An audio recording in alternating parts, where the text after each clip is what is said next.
고요한 마음으로 오늘의 이야기를 시작합니다.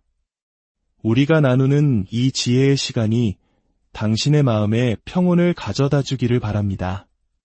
만약 이 이야기가 당신의 영혼에 울림을 준다면 이 가르침을 주변의 소중한 이들과 함께 나누어 주십시오. 법을 나누는 것은 가장 큰 공덕 중 하나입니다. 저희 채널을 구독하시면 앞으로도 계속될 지혜의 여정에 동행하실 수 있습니다. 당신의 작은 관심이 더 많은 분들에게 마음의 빛을 전하는 소중한 등불이 될 것입니다. 우리는 아주 긴 시간의 흐름 속에 살고 있습니다. 하지만 불교에서는 일념이 무량겁이라 말합니다. 찰나와 같은 아주 짧은 한 생각이 실은 헤아릴 수 없이 긴 시간과 다르지 않다는 뜻입니다. 이 찰나의 순간을 떠나 영원이라는 시간은 따로 존재하지 않습니다. 그러니 지금 이 순간 당신은 안녕하신가요? 이 질문에서부터 오늘 우리의 이야기는 시작됩니다. 부처님께서 보리수 아래에서 정각, 즉 바르고 완전한 깨달음을 이루셨을 때 그분의 세상은 어떻게 변했을까요? 경전은 그 깨달음의 경지를 시적인 구절로 설명합니다. 그 첫 구절은 이행이 영절했다는 것입니다. 이행이란 두 가지 길, 즉 생사와 열반을 의미합니다. 생사는 우리가 겪는 태어남과 죽음의 끝없는 윤회이고 열반은 그 모든 고통이 사라진 고요한 세계입니다. 하지만 부처님의 완전한 깨달음 속에는 생사도 없고 생사를 벗어난 열반이라는 개념조차 없었습니다. 삶과 죽음, 괴로움과 평온이라는 이분법적인 모든 분별이 영원히 끊어진 것입니다. 그분은 무상법신을 통달하셨습니다. 형상이 없는 법의 몸을 깨달으신 것이죠. 우리가 눈으로 보고 만질 수 있는 모든 것은 형상이 있는 세간의 법입니다. 하지만 부처님께서 깨달으신 것은 형상을 초월한 법, 즉 진여, 본래의 참모습 그 자체였습니다. 금강경의 현장법사 번역본에 따르면 부처란 진실한 진여에 대한 가장 높은 존칭이라고 합니다. 생사와 열반을 넘어선 고요한 정멸, 그 자체를 부처님이라 부르는 것입니다. 법과 법성이 있다면 우리가 경험하는 현상은 법이고 그 현상의 본질인 법성이야말로 형상 없는 참된 실제입니다. 이 형상 없는 법성은 오고 가는 것이 아닙니다. 만약 부처를 어디서 오고 어디로 가는 존재로 생각한다면 그것은 열애를 아직 제대로 알지 못하는 것이라 경전은 말합니다. 부처님은 불주, 즉 부처님이 머무는 곳에 머무셨습니다. 그렇다면 우리 중생들은 어디에 머물고 있을까요? 우리 중생은 형상에 미혹되어 머뭅니다. 눈에 보이는 모든 것들이 영원하지 않다는 사실, 즉 무상하다는 것을 알지 못한 채 그것에 집착하며 살아갑니다. 이것이 바로 미혹입니다. 그래서 중생은 끊임없이 무언가를 구하며 살아갑니다. 건강을 구하고, 재물을 구하고, 명예를 구하고, 사랑을 구합니다. 이 모든 것이 실은 덧없는 형상임에도 불구하고 우리는 구하고 또 구하다가 결국 죽음을 맞이합니다. 가끔 오랜만에 만난 사람들은 말합니다. 하나도 늙지 않으셨네요. 예전과 똑같아요. 저 역시 다른 이들에게 그런 인사를 건네기도 합니다. 하지만 제 자신이 하는 말도 다른 이가 제게 하는 말도 모두 진실이 아님을 압니다. 우리의 모습은 어제와 오늘이 다르고 순간순간 변하고 있습니다. 이 몸이라는 것은 마지막에는 티끌 하나 남기지 않고 모두 사라질 것입니다. 그런데도 우리는 평생을 이 사라질 몸을 위해 살아갑니다. 참으로 기가 막힌 일이지요. 몸뿐만이 아닙니다. 우리가 의지하는 사람, 우리가 쌓아올린 재물과 권력, 그 모든 것들이 결국은 먼지처럼 흩어질 것들입니다. 이번 생에서 구하고 구했지만 남는 것이 없으니 공허함 속에서 다음 생에 또다시 무언가를 구하는 삶을 반복합니다. 이것이 바로 생사의 끝없는 흐름입니다. 그러나 부처님은 깨달음의 세계에 머무셨습니다. 화엄 사상에서는 이 부처님의 세계를 산불, 즉 세 가지 몸으로 설명합니다. 첫째는 법신불입니다. 이는 지혜 그 자체이며 우리의 본래 성품입니다. 범부도 아니고 성인도 아니며 중생도 부처도 아닌 그 모든 것을 초월한 청정한 본질 그 자체입니다. 둘째는 보신불입니다. 이 청정한 법신을 바탕으로 무수한 세월 동안 공덕을 쌓아 그 과보로 얻어진 지혜의 몸입니다. 이 몸은 끝없이 변화하며 무한한 가능성을 지닙니다. 셋째는 화신불입니다. 중생을 구제하기 위해 특정한 시대와 장소에 다양한 모습으로 나타나는 몸입니다. 역사 속에 존재하셨던 석가모니 부처님이 바로 이 화신불에 해당합니다. 법신은 비로자나불, 보신은 노사나불, 화신은 석가모니불이라 불리지만 이 셋은 본래 하나이며 서로 떨어져 있지 않습니다. 지금 이렇게 말하고 있는 우리의 이 몸은 변화하는 화신입니다. 하지만 이 안에는 우리가 경험과 배움을 통해 쌓아온 지혜의 보신이 있고 그 근원에는 본래 청정한 법신이 함께합니다. 이 삼불의 개념을 더욱 확장하면 십신, 즉 10가지 몸이 됩니다. 국토, 중생의 마음, 업보, 심지어 저 허공마저도 모두 열애의 지혜가 나타난 그림자이자 부처님의 몸이라는 것입니다. 이것이 한국 불교의 근간을 이루는 화엄 사상의 핵심입니다. 한국 사찰의 불공의식에는 아주 심오한 개성이 있습니다. 초명 한 첩에 교황주를 세운다는 구절입니다. 초명은 전설 속에 나오는 가장 작은 벌레이고 안첩은 그 벌레의 속눈썹을 말합니다. 상상할 수도 없이 작은 그 벌레의 속눈썹 위에 온 세상을 다스리는 황제의 나라를 세운다는 뜻입니다. 이 얼마나 비현실적이고 장대한 이야기입니까? 하지만 화엄의 세계에서는 이것이 가능합니다. 왜냐하면 지혜의 눈으로 보면 가장 작은 티끌 속에 온 우주가 담겨있기 때문입니다. 일념이 무량겁이듯 티끌 하나가 시방세계를 머금고 있는 것입니다.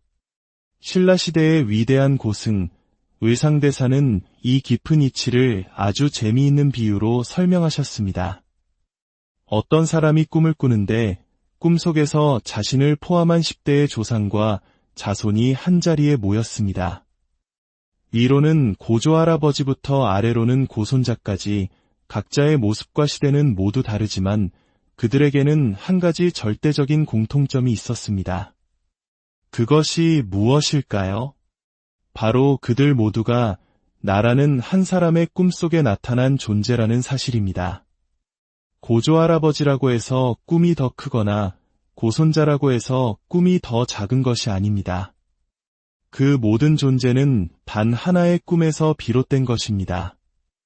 이 세상 모든 현상도 이와 같습니다.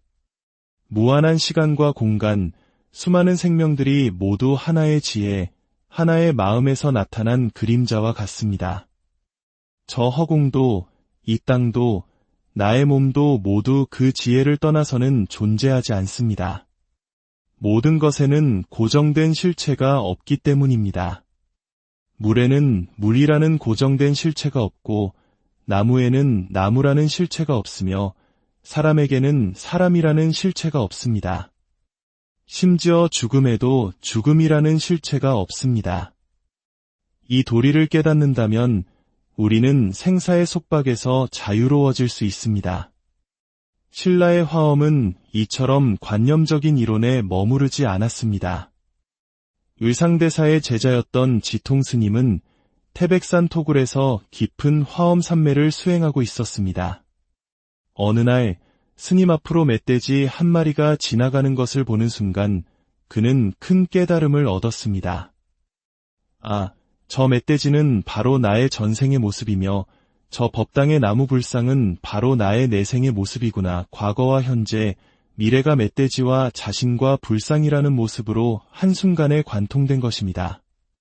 전생의 멧돼지가 바로 지금의 나이며 미래의 부처 또한 바로 지금의 나임을 깨달은 것입니다. 이것이 바로 행을 통해 실천하고 증명하는 신라 화엄의 정신입니다. 그래서 신라의 화엄 스님들은 어렵게 가르치지 않았습니다. 정각, 즉 깨달음이 무엇인가 하고 물으면 바로 당신의 이 몸이 정각이다 라고 답했습니다. 생사가 무엇인가? 당신의 몸이 바로 생사다. 열반이 무엇인가? 당신의 몸이 바로 열반이다. 이처럼 직접적이고 명쾌한 가르침을 통해 사람들이 삶 속에서 바로 깨달음의 길로 들어서게 했습니다. 결국 우리 모든 고통의 근원은 형상에 얽매여 실체를 보지 못하는 데 있습니다. 우리는 늘 우리에게 있는 것은 보지 못하고 없는 것만을 갈망하며 살아갑니다. 이것이 바로 현대인이 겪는 마음의 병, 노이로제와 스트레스의 본질입니다. 이미 받은 사랑과 인정은 잊어버리고 더 많은 사랑과 인정을 갈구합니다. 이미 가진 것에 감사하지 못하고 가지지 못한 것 때문에 괴로워합니다. 옛날 우리 할머니들이 할아버지에게 받지 못한 것만 평생을 한탄하셨지만 자식을 낳고 손자를 키운 것을 보면 분명 받은 것이 있었기에 가능한 일이었을 겁니다. 그러나 우리는 받은 것은 너무나 쉽게 잊어버립니다. 없는 것을 구하는 이 병은 어떤 약으로도 고칠 수 없습니다. 얼마를 더 가져야 이 갈증이 멈출까요? 멈추지 않습니다. 중생의 마음은 늘 없는 것만을 향하기 때문입니다. 부처님의 가르침은 바로 이 미혹에서 우리를 구제하기 위한 것입니다. 온 우주가 부처님의 몸이며 세상의 모든 소리가 부처님의 설법임을 깨닫게 하기 위함입니다. 우리가 겪는 모든 고통은 형상에서 비롯됩니다. 눈에 보이는 것, 귀에 들리는 소리에 얽매여 더 좋은 것만을 추구합니다. 하지만 진정한 평화는 보이는 것 너머에 보이는 것이 없음을 알고 들리는 소리 너머에 들리는 것이 없음을 깨달을 때 찾아옵니다. 우리에게 없는 것을 찾아 헤매는 대신 지금 우리에게 이미 있는 것을 가만히 들여다보는 시간을 가져보는 것은 어떨까요? 그 안에 이미 모든 것이 갖추어져 있음을 발견하게 될지도 모릅니다. 당신의 몸이 바로 깨달음이며 당신의 삶이 바로 열반의 장이라는 화엄의 고요한 마음으로 오늘의 이야기를 시작합니다. 우리가 나누는 이 지혜의 시간이 당신의 마음에 평온을 가져다 주기를 바랍니다. 만약 이 이야기가 당신의 영혼에 울림을 준다면 이 가르침을 주변의 소중한 이들과 함께 나누어 주십시오. 법을 나누는 것은 가장 큰 공덕 중 하나입니다. 저희 채널을 구독하시면 앞으로도 계속될 지혜의 여정에 동행하실 수 있습니다. 당신의 작은 관심이 더 많은 분들에게 마음의 빛을 전하는 소중한 등불이 될 것입니다. 우리는 아주 긴 시간의 흐름 속에 살고 있습니다. 하지만 불교에서는 일념이 무량겁이라 말합니다. 찰나와 같은 아주 짧은 한 생각이 실은 헤아릴 수 없이 긴 시간과 다르지 않다는 뜻입니다. 이 찰나의 순간을 떠나 영원이라는 시간은 따로 존재하지 않습니다. 그러니 지금 이 순간 당신은 안녕하신가요? 이 질문에서부터 오늘 우리의 이야기는 시작됩니다. 부처님께서 보리수 아래에서 정각, 즉 바르고 완전한 깨달음을 이루셨을 때 그분의 세상은 어떻게 변했을까요? 경전은 그 깨달음의 경지를 시적인 구절로 설명합니다. 그 첫 구절은 이행이 영절했다는 것입니다. 이행이란 두 가지 길, 즉 생사와 열반을 의미합니다. 생사는 우리가 겪는 태어남과 죽음의 끝없는 윤회이고 열반은 그 모든 고통이 사라진 고요한 세계입니다. 하지만 부처님의 완전한 깨달음 속에는 생사도 없고 생사를 벗어난 열반이라는 개념조차 없었습니다. 삶과 죽음, 괴로움과 평온이라는 이분법적인 모든 분별이 영원히 끊어진 것입니다. 그분은 무상법신을 통달하셨습니다. 형상이 없는 법의 몸을 깨달으신 것이죠. 우리가 눈으로 보고 만질 수 있는 모든 것은 형상이 있는 세간의 법입니다. 하지만 부처님께서 깨달으신 것은 형상을 초월한 법, 즉 진여, 본래의 참모습 그 자체였습니다. 금강경의 현장법사 번역본에 따르면 부처란 진실한 진여에 대한 가장 높은 존칭이라고 합니다. 생사와 열반을 넘어선 고요한 정멸, 그 자체를 부처님이라 부르는 것입니다.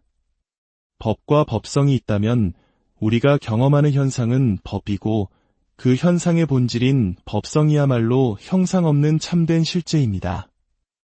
이 형상 없는 법성은 오고 가는 것이 아닙니다. 만약 부처를 어디서 오고 어디로 가는 존재로 생각한다면 그것은 열애를 아직 제대로 알지 못하는 것이라 경전은 말합니다. 부처님은 불주, 즉 부처님이 머무는 곳에 머무셨습니다.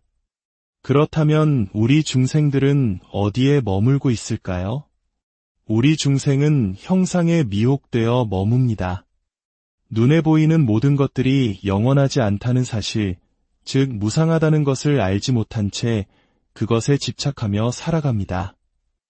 이것이 바로 미혹입니다. 그래서 중생은 끊임없이 무언가를 구하며 살아갑니다.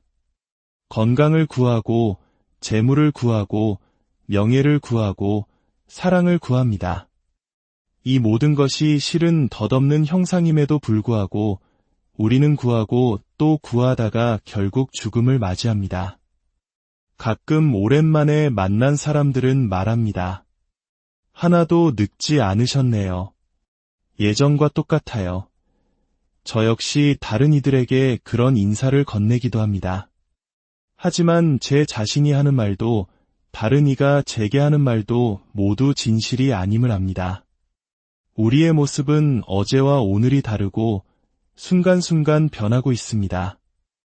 이 몸이라는 것은 마지막에는 티끌 하나 남기지 않고 모두 사라질 것입니다. 그런데도 우리는 평생을 이 사라질 몸을 위해 살아갑니다. 참으로 기가 막힌 일이지요. 몸뿐만이 아닙니다. 우리가 의지하는 사람, 우리가 쌓아올린 재물과 권력, 그 모든 것들이 결국은 먼지처럼 흩어질 것들입니다. 이번 생에서 구하고 구했지만 남는 것이 없으니 공허함 속에서 다음 생에 또다시 무언가를 구하는 삶을 반복합니다. 이것이 바로 생사의 끝없는 흐름입니다. 그러나 부처님은 깨달음의 세계에 머무셨습니다. 화엄사상에서는 이 부처님의 세계를 산불, 즉 세 가지 몸으로 설명합니다. 첫째는 법신불입니다. 이는 지혜 그 자체이며 우리의 본래 성품입니다. 범부도 아니고 성인도 아니며 중생도 부처도 아닌 그 모든 것을 초월한 청정한 본질 그 자체입니다. 둘째는 보신불입니다. 이 청정한 법신을 바탕으로 무수한 세월 동안 공덕을 쌓아 그 과보로 얻어진 지혜의 몸입니다. 이 몸은 끝없이 변화하며 무한한 가능성을 지닙니다. 셋째는 화신불입니다. 중생을 구제하기 위해 특정한 시대와 장소에 다양한 모습으로 나타나는 몸입니다. 역사 속에 존재하셨던 석가모니 부처님이 바로 이 화신불에 해당합니다. 법신은 비로자나불, 보신은 노사나불, 화신은 석가모니불이라 불리지만 이 셋은 본래 하나이며 서로 떨어져 있지 않습니다. 지금 이렇게 말하고 있는 우리의 이 몸은 변화하는 화신입니다.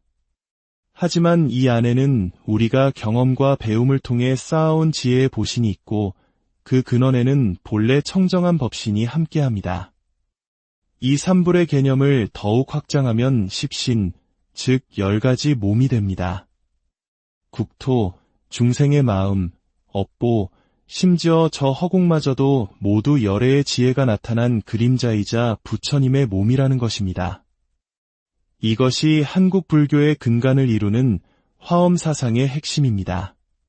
한국 사찰의 불공의식에는 아주 심오한 개성이 있습니다. 초명한 첩에 교황주를 세운다는 구절입니다. 초명은 전설 속에 나오는 가장 작은 벌레이고 안첩은 그 벌레의 속눈썹을 말합니다. 상상할 수도 없이 작은 그 벌레의 속눈썹 위에 온 세상을 다스리는 황제의 나라를 세운다는 뜻입니다. 이 얼마나 비현실적이고 장대한 이야기입니까? 하지만 화엄의 세계에서는 이것이 가능합니다. 왜냐하면 지혜의 눈으로 보면 가장 작은 티끌 속에 온 우주가 담겨 있기 때문입니다. 일념이 무량겁이듯 티끌 하나가 시방세계를 머금고 있는 것입니다. 신라시대의 위대한 고승, 의상대사는 이 깊은 이치를 아주 재미있는 비유로 설명하셨습니다. 어떤 사람이 꿈을 꾸는데 꿈속에서 자신을 포함한 10대의 조상과 자손이 한자리에 모였습니다. 위로는 고조할아버지부터 아래로는 고손자까지 각자의 모습과 시대는 모두 다르지만 그들에게는 한 가지 절대적인 공통점이 있었습니다. 그것이 무엇일까요? 바로 그들 모두가 나라는 한 사람의 꿈속에 나타난 존재라는 사실입니다. 고조할아버지라고 해서 꿈이 더 크거나 고손자라고 해서 꿈이 더 작은 것이 아닙니다. 그 모든 존재는 단 하나의 꿈에서 비롯된 것입니다. 이 세상 모든 현상도 이와 같습니다. 무한한 시간과 공간, 수많은 생명들이 모두 하나의 지혜, 하나의 마음에서 나타난 그림자와 같습니다.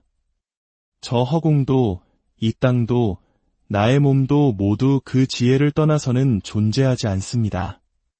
모든 것에는 고정된 실체가 없기 때문입니다. 물에는 물이라는 고정된 실체가 없고 나무에는 나무라는 실체가 없으며 사람에게는 사람이라는 실체가 없습니다. 심지어 죽음에도 죽음이라는 실체가 없습니다. 이 도리를 깨닫는다면 우리는 생사의 속박에서 자유로워질 수 있습니다.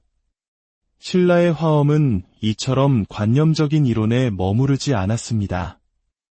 의상대사의 제자였던 지통스님은 태백산 토굴에서 깊은 화엄 산매를 수행하고 있었습니다. 어느 날 스님 앞으로 멧돼지 한 마리가 지나가는 것을 보는 순간 그는 큰 깨달음을 얻었습니다. 아, 저 멧돼지는 바로 나의 전생의 모습이며 저 법당의 나무 불상은 바로 나의 내생의 모습이구나. 과거와 현재, 미래가 멧돼지와 자신과 불상이라는 모습으로 한순간에 관통된 것입니다. 전생의 멧돼지가 바로 지금의 나이며 미래의 부처 또한 바로 지금의 나임을 깨달은 것입니다. 이것이 바로 행을 통해 실천하고 증명하는 신라 화엄의 정신입니다. 그래서 신라의 화엄 스님들은 어렵게 가르치지 않았습니다. 정각, 즉 깨달음이 무엇인가 하고 물으면 바로 당신의 이 몸이 정각이다 라고 답했습니다. 생사가 무엇인가? 당신의 몸이 바로 생사다. 열반이 무엇인가? 당신의 몸이 바로 열반이다. 이처럼 직접적이고 명쾌한 가르침을 통해 사람들이 삶 속에서 바로 깨달음의 길로 들어서게 했습니다. 결국 우리 모든 고통의 근원은 형상에 얽매여 실체를 보지 못하는 데 있습니다. 우리는 늘 우리에게 있는 것은 보지 못하고 없는 것만을 갈망하며 살아갑니다. 이것이 바로 현대인이 겪는 마음의 병, 노이로제와 스트레스의 본질입니다. 이미 받은 사랑과 인정은 잊어버리고 더 많은 사랑과 인정을 갈구합니다. 이미 가진 것에 감사하지 못하고 가지지 못한 것 때문에 괴로워합니다. 옛날 우리 할머니들이 할아버지에게 받지 못한 것만 평생을 한탄하셨지만 자식을 낳고 손자를 키운 것을 보면 분명 받은 것이 있었기에 가능한 일이었을 겁니다. 그러나 우리는 받은 것은 너무나 쉽게 잊어버립니다. 없는 것을 구하는 이 병은 어떤 약으로도 고칠 수 없습니다. 얼마를 더 가져야 이 갈증이 멈출까요? 멈추지 않습니다. 중생의 마음은 늘 없는 것만을 향하기 때문입니다. 부처님의 가르침은 바로 이 미혹에서 우리를 구제하기 위한 것입니다. 온 우주가 부처님의 몸이며 세상의 모든 소리가 부처님의 설법임을 깨닫게 하기 위함입니다. 우리가 겪는 모든 고통은 형상에서 비롯됩니다. 눈에 보이는 것, 귀에 들리는 소리에 얽매여 더 좋은 것만을 추구합니다. 하지만 진정한 평화는 보이는 것 너머에 보이는 것이 없음을 알고 들리는 소리 너머에 들리는 것이 없음을 깨달을 때 찾아옵니다. 우리에게 없는 것을 찾아 헤매는 대신 지금 우리에게 이미 있는 것을 가만히 들여다보는 시간을 가져보는 것은 어떨까요? 그 안에 이미 모든 것이 갖추어져 있음을 발견하게 될지도 모릅니다. 당신의 몸이 바로 깨달음이며 당신의 삶이 바로 열반의 장이라는 화엄의 고요한 마음으로 오늘의 이야기를 시작합니다. 우리가 나누는 이 지혜의 시간이 당신의 마음에 평온을 가져다 주기를 바랍니다. 만약 이 이야기가 당신의 영혼에 울림을 준다면 이 가르침을 주변의 소중한 이들과 함께 나누어 주십시오. 법을 나누는 것은 가장 큰 공덕 중 하나입니다. 저희 채널을 구독하시면 앞으로도 계속될 지혜의 여정에 동행하실 수 있습니다. 당신의 작은 관심이 더 많은 분들에게 마음의 빛을 전하는 소중한 등불이 될 것입니다. 우리는 아주 긴 시간의 흐름 속에 살고 있습니다. 하지만 불교에서는 일념이 무량겁이라 말합니다. 찰나와 같은 아주 짧은 한 생각이 실은 헤아릴 수 없이 긴 시간과 다르지 않다는 뜻입니다. 이 찰나의 순간을 떠나 영원이라는 시간은 따로 존재하지 않습니다. 그러니 지금 이 순간 당신은 안녕하신가요? 이 질문에서부터 오늘 우리의 이야기는 시작됩니다. 부처님께서 보리수 아래에서 정각, 즉 바르고 완전한 깨달음을 이루셨을 때 그분의 세상은 어떻게 변했을까요? 경전은 그 깨달음의 경지를 시적인 구절로 설명합니다. 그 첫 구절은 이행이 영절했다는 것입니다. 이행이란 두 가지 길, 즉 생사와 열반을 의미합니다. 생사는 우리가 겪는 태어남과 죽음의 끝없는 윤회이고 열반은 그 모든 고통이 사라진 고요한 세계입니다.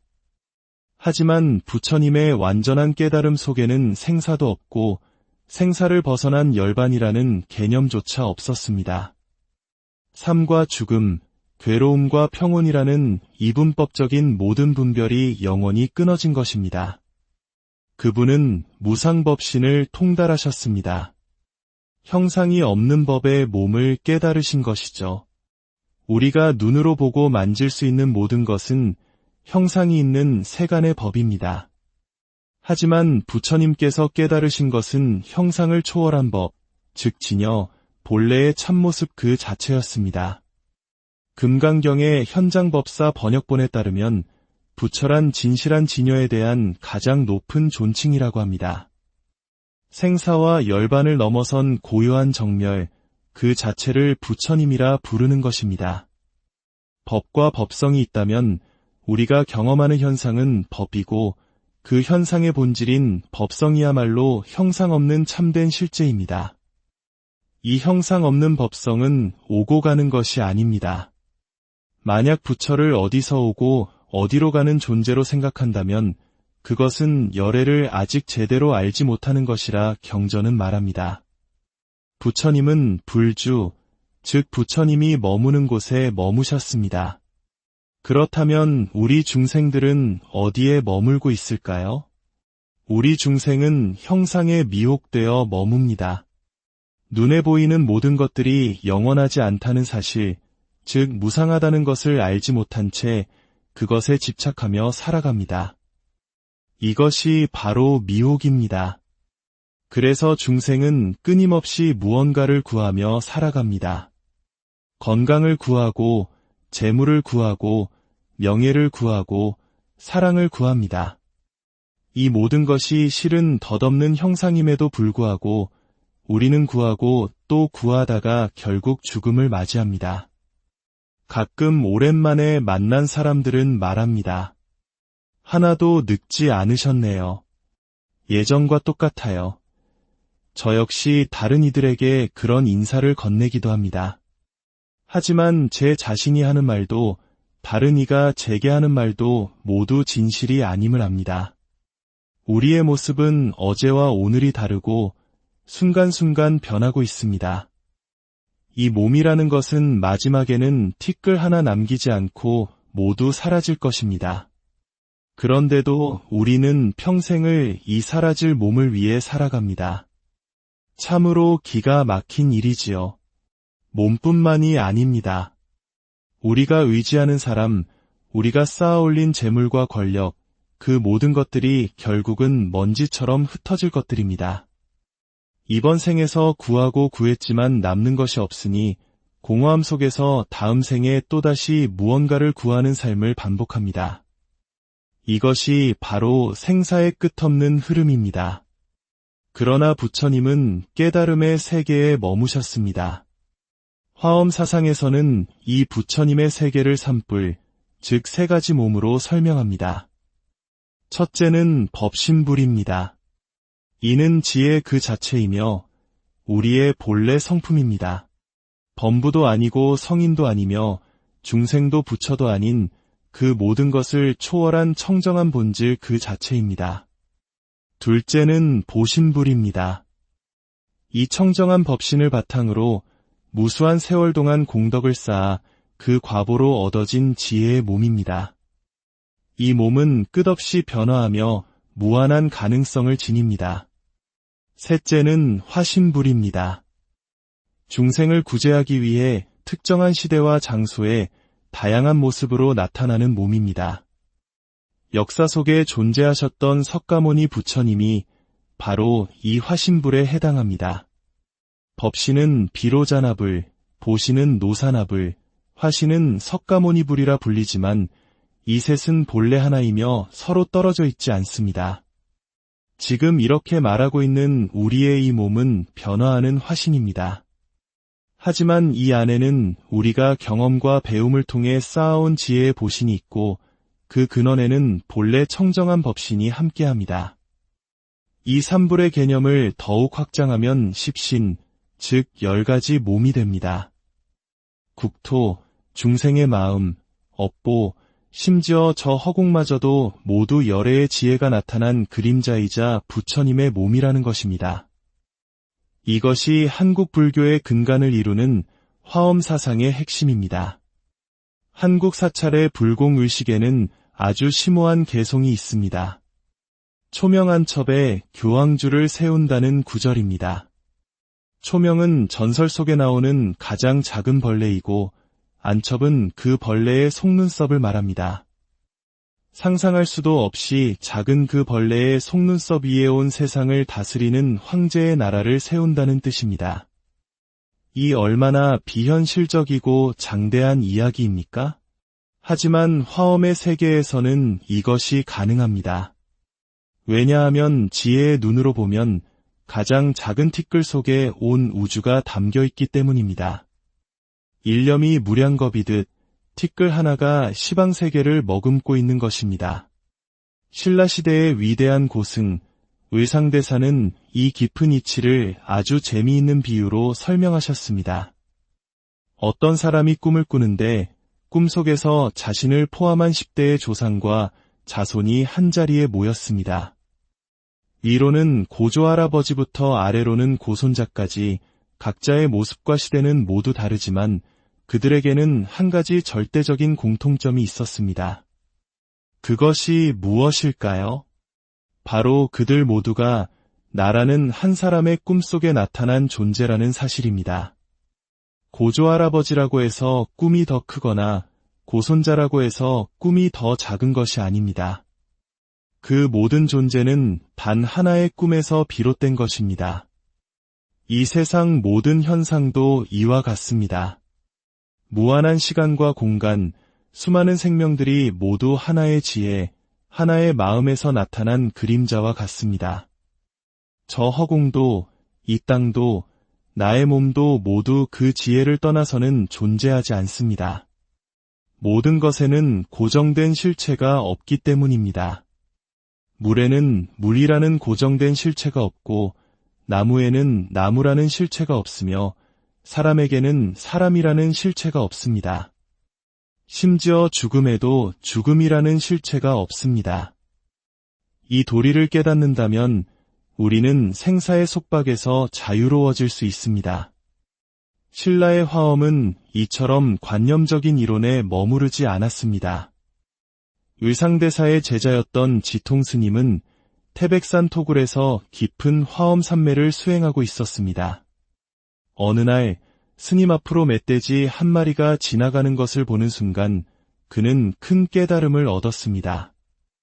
아, 저 멧돼지는 바로 나의 전생의 모습이며 저 법당의 나무 불상은 바로 나의 내생의 모습이구나. 과거와 현재, 미래가 멧돼지와 자신과 불상이라는 모습으로 한순간에 관통된 것입니다. 전생의 멧돼지가 바로 지금의 나이며 미래의 부처 또한 바로 지금의 나임을 깨달은 것입니다. 이것이 바로 행을 통해 실천하고 증명하는 신라 화엄의 정신입니다. 그래서 신라의 화엄 스님들은 어렵게 가르치지 않았습니다. 정각, 즉 깨달음이 무엇인가 하고 물으면 바로 당신의 이 몸이 정각이다 라고 답했습니다. 생사가 무엇인가? 당신의 몸이 바로 생사다. 열반이 무엇인가? 당신의 몸이 바로 열반이다. 이처럼 직접적이고 명쾌한 가르침을 통해 사람들이 삶 속에서 바로 깨달음의 길로 들어서게 했습니다. 결국 우리 모든 고통의 근원은 형상에 얽매여 실체를 보지 못하는 데 있습니다. 우리는 늘 우리에게 있는 것은 보지 못하고 없는 것만을 갈망하며 살아갑니다. 이것이 바로 현대인이 겪는 마음의 병, 노이로제와 스트레스의 본질입니다. 이미 받은 사랑과 인정은 잊어버리고 더 많은 사랑과 인정을 갈구합니다. 이미 가진 것에 감사하지 못하고 가지지 못한 것 때문에 괴로워합니다. 옛날 우리 할머니들이 할아버지에게 받지 못한 것만 평생을 한탄하셨지만 자식을 낳고 손자를 키운 것을 보면 분명 받은 것이 있었기에 가능한 일이었을 겁니다. 그러나 우리는 받은 것은 너무나 쉽게 잊어버립니다. 없는 것을 구하는 이 병은 어떤 약으로도 고칠 수 없습니다. 얼마를 더 가져야 이 갈증이 멈출까요? 멈추지 않습니다. 중생의 마음은 늘 없는 것만을 향하기 때문입니다. 부처님의 가르침은 바로 이 미혹에서 우리를 구제하기 위한 것입니다. 온 우주가 부처님의 몸이며 세상의 모든 소리가 부처님의 설법임을 깨닫게 하기 위함입니다. 우리가 겪는 모든 고통은 형상에서 비롯됩니다. 눈에 보이는 것, 귀에 들리는 소리에 얽매여 더 좋은 것만을 추구합니다. 하지만 진정한 평화는 보이는 것 너머에 보이는 것이 없음을 알고 들리는 소리 너머에 들리는 것이 없음을 깨달을 때 찾아옵니다. 우리에게 없는 것을 찾아 헤매는 대신 지금 우리에게 이미 있는 것을 가만히 들여다보는 시간을 가져보는 것은 어떨까요? 그 안에 이미 모든 것이 갖추어져 있음을 발견하게 될지도 모릅니다. 당신의 몸이 바로 깨달음이며 당신의 삶이 바로 열반의 장이라는 화엄의 고요한 마음으로 오늘의 이야기를 시작합니다. 우리가 나누는 이 지혜의 시간이 당신의 마음에 평온을 가져다 주기를 바랍니다. 만약 이 이야기가 당신의 영혼에 울림을 준다면 이 가르침을 주변의 소중한 이들과 함께 나누어 주십시오. 법을 나누는 것은 가장 큰 공덕 중 하나입니다. 저희 채널을 구독하시면 앞으로도 계속될 지혜의 여정에 동행하실 수 있습니다. 당신의 작은 관심이 더 많은 분들에게 마음의 빛을 전하는 소중한 등불이 될 것입니다. 우리는 아주 긴 시간의 흐름 속에 살고 있습니다. 하지만 불교에서는 일념이 무량겁이라 말합니다. 찰나와 같은 아주 짧은 한 생각이 실은 헤아릴 수 없이 긴 시간과 다르지 않다는 뜻입니다. 이 찰나의 순간을 떠나 영원이라는 시간은 따로 존재하지 않습니다. 그러니 지금 이 순간 당신은 안녕하신가요? 이 질문에서부터 오늘 우리의 이야기는 시작됩니다. 부처님께서 보리수 아래에서 정각, 즉 바르고 완전한 깨달음을 이루셨을 때 그분의 세상은 어떻게 변했을까요? 경전은 그 깨달음의 경지를 시적인 구절로 설명합니다. 그 첫 구절은 이행이 영절했다는 것입니다. 이행이란 두 가지 길, 즉 생사와 열반을 의미합니다. 생사는 우리가 겪는 태어남과 죽음의 끝없는 윤회이고 열반은 그 모든 고통이 사라진 고요한 세계입니다. 하지만 부처님의 완전한 깨달음 속에는 생사도 없고 생사를 벗어난 열반이라는 개념조차 없었습니다. 삶과 죽음, 괴로움과 평온이라는 이분법적인 모든 분별이 영원히 끊어진 것입니다. 그분은 무상법신을 통달하셨습니다. 형상이 없는 법의 몸을 깨달으신 것이죠. 우리가 눈으로 보고 만질 수 있는 모든 것은 형상이 있는 세간의 법입니다. 하지만 부처님께서 깨달으신 것은 형상을 초월한 법, 즉 진여, 본래의 참모습 그 자체였습니다. 금강경의 현장법사 번역본에 따르면 부처란 진실한 진여에 대한 가장 높은 존칭이라고 합니다. 생사와 열반을 넘어선 고요한 정멸, 그 자체를 부처님이라 부르는 것입니다. 법과 법성이 있다면 우리가 경험하는 현상은 법이고 그 현상의 본질인 법성이야말로 형상 없는 참된 실제입니다. 이 형상 없는 법성은 오고 가는 것이 아닙니다. 만약 부처를 어디서 오고 어디로 가는 존재로 생각한다면 그것은 열애를 아직 제대로 알지 못하는 것이라 경전은 말합니다. 부처님은 불주, 즉 부처님이 머무는 곳에 머무셨습니다. 그렇다면 우리 중생들은 어디에 머물고 있을까요? 우리 중생은 형상에 미혹되어 머뭅니다. 눈에 보이는 모든 것들이 영원하지 않다는 사실, 즉 무상하다는 것을 알지 못한 채 그것에 집착하며 살아갑니다. 이것이 바로 미혹입니다. 그래서 중생은 끊임없이 무언가를 구하며 살아갑니다. 건강을 구하고, 재물을 구하고, 명예를 구하고, 사랑을 구합니다. 이 모든 것이 실은 덧없는 형상임에도 불구하고 우리는 구하고 또 구하다가 결국 죽음을 맞이합니다. 가끔 오랜만에 만난 사람들은 말합니다. 하나도 늙지 않으셨네요. 예전과 똑같아요. 저 역시 다른 이들에게 그런 인사를 건네기도 합니다. 하지만 제 자신이 하는 말도 다른 이가 제게 하는 말도 모두 진실이 아님을 압니다. 우리의 모습은 어제와 오늘이 다르고 순간순간 변하고 있습니다. 이 몸이라는 것은 마지막에는 티끌 하나 남기지 않고 모두 사라질 것입니다. 그런데도 우리는 평생을 이 사라질 몸을 위해 살아갑니다. 참으로 기가 막힌 일이지요.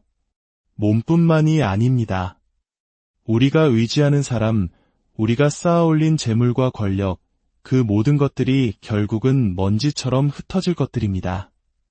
이번 생에서 구하고 구했지만 남는 것이 없으니 공허함 속에서 다음 생에 또다시 무언가를 구하는 삶을 반복합니다. 이것이 바로 생사의 끝없는 흐름입니다. 그러나 부처님은 깨달음의 세계에 머무셨습니다. 화엄사상에서는 이 부처님의 세계를 산불, 즉 세 가지 몸으로 설명합니다. 첫째는 법신불입니다.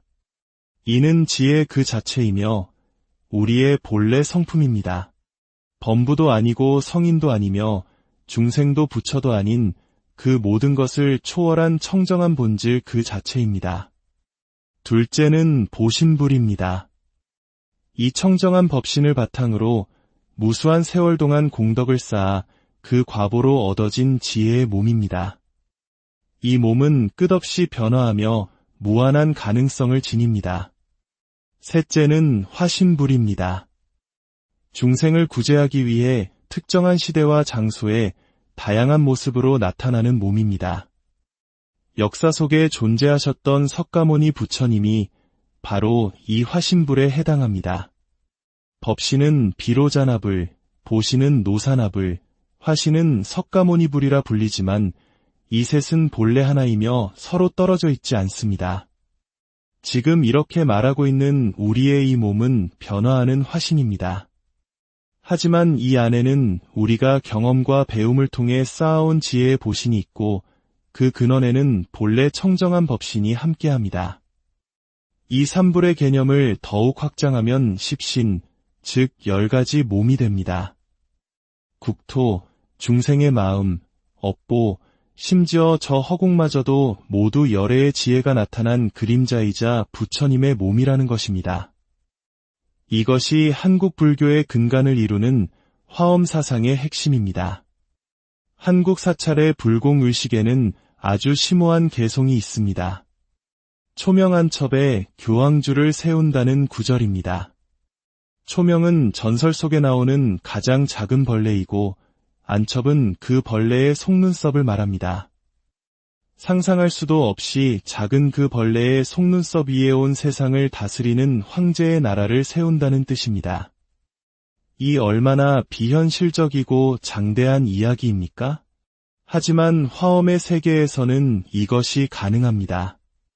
왜냐하면 지혜의 눈으로 보면 가장 작은 티끌 속에 온 우주가 담겨있기 때문입니다. 일념이 무량겁이듯 티끌 하나가 시방세계를 머금고 있는 것입니다. 신라시대의 위대한 고승, 의상대사는 이 깊은 이치를 아주 재미있는 비유로 설명하셨습니다. 어떤 사람이 꿈을 꾸는데 꿈속에서 자신을 포함한 10대의 조상과 자손이 한자리에 모였습니다.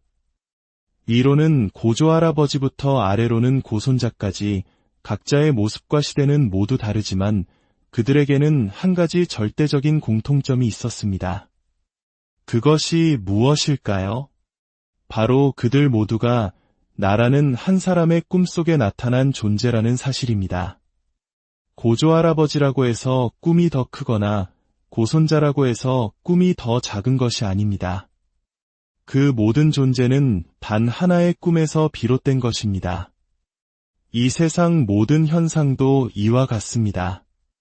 무한한 시간과 공간, 수많은 생명들이 모두 하나의 지혜, 하나의 마음에서 나타난 그림자와 같습니다. 저 허공도, 이 땅도, 나의 몸도 모두 그 지혜를 떠나서는 존재하지 않습니다. 모든 것에는 고정된 실체가 없기 때문입니다. 물에는 물이라는 고정된 실체가 없고 나무에는 나무라는 실체가 없으며 사람에게는 사람이라는 실체가 없습니다. 심지어 죽음에도 죽음이라는 실체가 없습니다. 이 도리를 깨닫는다면 우리는 생사의 속박에서 자유로워질 수 있습니다. 신라의 화엄은 이처럼 관념적인 이론에 머무르지 않았습니다. 의상대사의 제자였던 지통스님은 태백산 토굴에서 깊은 화엄 산매를 수행하고 있었습니다. 어느 날 스님 앞으로 멧돼지 한 마리가 지나가는 것을 보는 순간 그는 큰 깨달음을 얻었습니다. 아, 저 멧돼지는 바로 나의 전생의 모습이며 저 법당의 나무 불상은 바로 나의 내생의 모습이구나. 과거와 현재, 미래가 멧돼지와 자신과 불상이라는 모습으로 한순간에 관통된 것입니다. 전생의 멧돼지가 바로 지금의 나이며 미래의 부처 또한 바로 지금의 나임을 깨달은 것입니다. 이것이 바로 행을 통해 실천하고 증명하는 신라 화엄의 정신입니다. 그래서 신라의 화엄 스님들은 어렵게 가르치지 않았습니다. 정각, 즉 깨달음이 무엇인가 하고 물으면 바로 당신의 이 몸이 정각이다 라고 답했습니다. 생사가 무엇인가? 당신의 몸이 바로 생사다. 열반이 무엇인가? 당신의 몸이 바로 열반이다. 이처럼 직접적이고 명쾌한 가르침을 통해 사람들이 삶 속에서 바로 깨달음의 길로 들어서게 했습니다. 결국 우리 모든 고통의 근원은 형상에 얽매여 실체를 보지 못하는 데 있습니다. 우리는 늘 우리에게 있는 것은 보지 못하고 없는 것만을 갈망하며 살아갑니다. 이것이 바로 현대인이 겪는 마음의 병, 노이로제와 스트레스의 본질입니다. 이미 받은 사랑과 인정은 잊어버리고 더 많은 사랑과 인정을 갈구합니다. 이미 가진 것에 감사하지 못하고 가지지 못한 것 때문에 괴로워합니다. 옛날 우리 할머니들이 할아버지에게 받지 못한 것만 평생을 한탄하셨지만 자식을 낳고 손자를 키운 것을 보면 분명 받은 것이 있었기에 가능한 일이었을 겁니다. 그러나 우리는 받은 것은 너무나 쉽게 잊어버립니다. 없는 것을 구하는 이 병은 어떤 약으로도 고칠 수 없습니다. 얼마를 더 가져야 이 갈증이 멈출까요? 멈추지 않습니다. 중생의 마음은 늘 없는 것만을 향하기 때문입니다. 부처님의 가르침은 바로 이 미혹에서 우리를 구제하기 위한 것입니다. 온 우주가 부처님의 몸이며 세상의 모든 소리가 부처님의 설법임을 깨닫게 하기 위함입니다. 우리가 겪는 모든 고통은 형상에서 비롯됩니다. 눈에 보이는 것, 귀에 들리는 소리에 얽매여 더 좋은 것만을 추구합니다. 하지만 진정한 평화는 보이는 것 너머에 보이는 것이 없음을 알고 들리는 소리 너머에 들리는 것이 없음을 깨달을 때 찾아옵니다. 우리에게 없는 것을 찾아 헤매는 대신 지금 우리에게 이미 있는 것을 가만히 들여다보는 시간을 가져보는 것은 어떨까요? 그 안에 이미 모든 것이 갖추어져 있음을 발견하게 될지도 모릅니다. 당신의 몸이 바로 깨달음이며 당신의 삶이 바로 열반의 장이라는 화엄의 고요한 마음으로 오늘의 이야기를 시작합니다. 우리가 나누는 이 지혜의 시간이 당신의 마음에 평온을 가져다 주기를 바랍니다. 만약 이 이야기가 당신의 영혼에 울림을 준다면 이 가르침을 주변의 소중한 이들과 함께 나누어 주십시오. 법을 나누는 것은 가장 큰 공덕 중 하나입니다. 저희 채널을 구독하시면 앞으로도 계속될 지혜의 여정에 동행하실 수 있습니다. 당신의 작은 관심이 더 많은 분들에게 마음의 빛을 전하는 소중한 등불이 될 것입니다. 우리는 아주 긴 시간의 흐름 속에 살고 있습니다. 하지만 불교에서는 일념이 무량겁이라 말합니다. 찰나와 같은 아주 짧은 한 생각이 실은 헤아릴 수 없이 긴 시간과 다르지 않다는 뜻입니다. 이 찰나의 순간을 떠나 영원이라는 시간은 따로 존재하지 않습니다. 그러니 지금 이 순간 당신은 안녕하신가요? 이 질문에서부터 오늘 우리의 이야기는 시작됩니다. 부처님께서 보리수 아래에서 정각, 즉 바르고 완전한 깨달음을 이루셨을 때 그분의 세상은 어떻게 변했을까요? 경전은 그 깨달음의 경지를 시적인 구절로 설명합니다. 그 첫 구절은 이행이 영절했다는 것입니다. 이행이란 두 가지 길, 즉 생사와 열반을 의미합니다. 생사는 우리가 겪는 태어남과 죽음의 끝없는 윤회이고 열반은 그 모든 고통이 사라진 고요한 세계입니다. 하지만 부처님의 완전한 깨달음 속에는 생사도 없고 생사를 벗어난 열반이라는 개념조차 없었습니다. 삶과 죽음, 괴로움과 평온이라는 이분법적인 모든 분별이 영원히 끊어진 것입니다. 그분은 무상법신을 통달하셨습니다. 형상이 없는 법의 몸을 깨달으신 것이죠. 우리가 눈으로 보고 만질 수 있는 모든 것은 형상이 있는 세간의 법입니다. 하지만 부처님께서 깨달으신 것은 형상을 초월한 법, 즉 진여, 본래의 참모습 그 자체였습니다. 금강경의 현장법사 번역본에 따르면 부처란 진실한 진여에 대한 가장 높은 존칭이라고 합니다. 생사와 열반을 넘어선 고요한 정멸, 그 자체를 부처님이라 부르는 것입니다. 법과 법성이 있다면 우리가 경험하는 현상은 법이고 그 현상의 본질인 법성이야말로 형상 없는 참된 실제입니다. 이 형상 없는 법성은 오고 가는 것이 아닙니다. 만약 부처를 어디서 오고 어디로 가는 존재로 생각한다면 그것은 열애를 아직 제대로 알지 못하는 것이라 경전은 말합니다. 부처님은 불주, 즉 부처님이 머무는 곳에 머무셨습니다. 그렇다면 우리 중생들은 어디에 머물고 있을까요? 우리 중생은 형상에 미혹되어 머뭅니다. 눈에 보이는 모든 것들이 영원하지 않다는 사실, 즉 무상하다는 것을 알지 못한 채 그것에 집착하며 살아갑니다. 이것이 바로 미혹입니다. 그래서 중생은 끊임없이 무언가를 구하며 살아갑니다. 건강을 구하고, 재물을 구하고, 명예를 구하고, 사랑을 구합니다. 이 모든 것이 실은 덧없는 형상임에도 불구하고 우리는 구하고 또 구하다가 결국 죽음을 맞이합니다. 가끔 오랜만에 만난 사람들은 말합니다. 하나도 늙지 않으셨네요. 예전과 똑같아요. 저 역시 다른 이들에게 그런 인사를 건네기도 합니다. 하지만 제 자신이 하는 말도 다른 이가 제게 하는 말도 모두 진실이 아님을 압니다. 우리의 모습은 어제와 오늘이 다르고 순간순간 변하고 있습니다. 이 몸이라는 것은 마지막에는 티끌 하나 남기지 않고 모두 사라질 것입니다. 그런데도 우리는 평생을 이 사라질 몸을 위해 살아갑니다. 참으로 기가 막힌 일이지요. 몸뿐만이 아닙니다. 우리가 의지하는 사람, 우리가 쌓아올린 재물과 권력, 그 모든 것들이 결국은 먼지처럼 흩어질 것들입니다. 이번 생에서 구하고 구했지만 남는 것이 없으니 공허함 속에서 다음 생에 또다시 무언가를 구하는 삶을 반복합니다. 이것이 바로 생사의 끝없는 흐름입니다. 그러나 부처님은 깨달음의 세계에 머무셨습니다.